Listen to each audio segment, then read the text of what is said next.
Alors, bonjour à tous. Donc aujourd'hui, une vidéo pour vous présenter mes calendriers de l'Avent.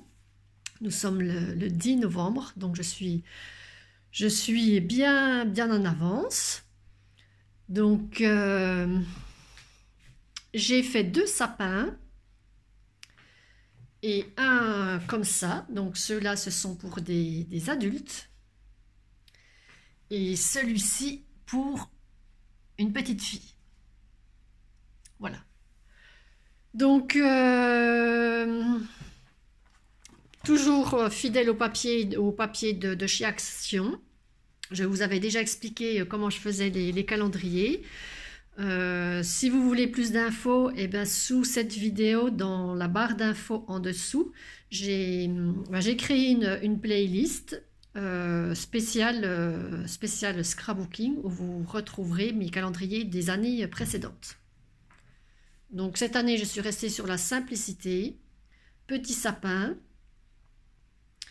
Donc les blocs de chez Action, en sachant qu'avec un bloc, je peux faire 2 calendriers. Le bloc de chez Action, il est à moins de 2 €, donc on peut dire que c'est assez économique à faire. Les étiquettes, je les trouve sur Pinterest. Non, non, c'est même pas sur Pinterest, je ne sais plus. Je tape en fait dans Google, je tape étiquette calendrier de l'Avent gratuit et vous avez toutes des propositions d'étiquettes. Donc j'ai choisi, j'ai pas choisi, elles sont pas toutes pareilles. Les deux là, c'est la même planche d'étiquettes. Là, c'est une autre planche. Et puis là, c'est encore autre chose. Voilà. Donc j'agrémente voilà, de petits rubans. Ici, c'est une ancienne guirlande que j'ai coupée en 2 morceaux. Quoi dire d'autre bah rien. Alors, je vais quand même vous montrer celui de ma petite nièce. Alors, cette année, je lui ai mis donc des petits sapins, une petite lanterne. Donc ça, on trouve ça à Action. Une petite bûche de bois. L'image vient d'un bloc de Action. Il met toujours des photos à l'intérieur. Au-dessus, j'ai collé une petite c'est un ruban joyeux Noël. Donc en fait, je découpe un papier assez rigide, je pose mes boîtes dessus.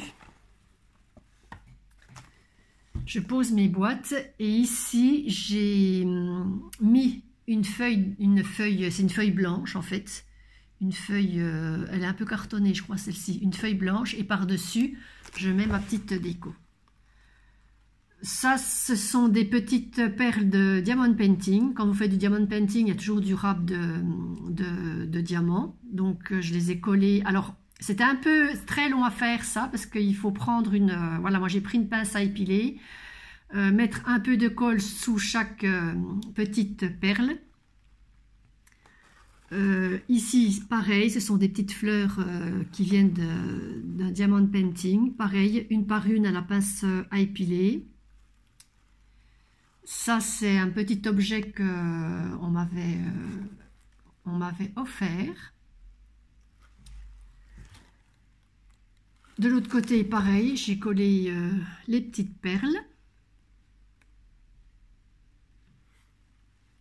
Voilà. Le problème avec ces boîtes, c'est qu'une fois qu'elles sont remplies, elles ont tendance à s'ouvrir. Donc moi, je les ferme par un petit morceau de scotch. Donc les personnes devront voilà, couper à certains endroits pour pouvoir ouvrir la boîte.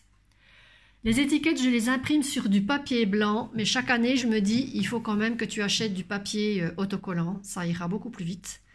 Parce que vous avez votre planche d'étiquettes, il faut découper, voilà, il faut découper toutes les étiquettes.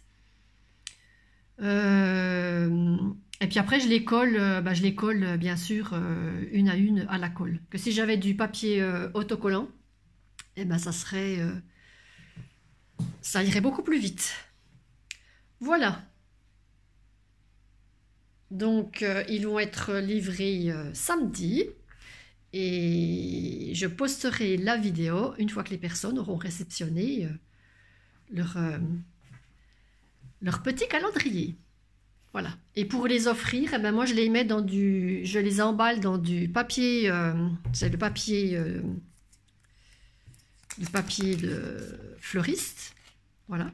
Je fais voilà, des beaux emballages pour pas que les personnes, enfin surtout la petite fille, ne soit pas tentée d'aller ouvrir les cases. Comme ça, c'est emballé jusqu'au 1er décembre. Voilà, eh bien, écoutez, j'espère que cette vidéo vous aura plu.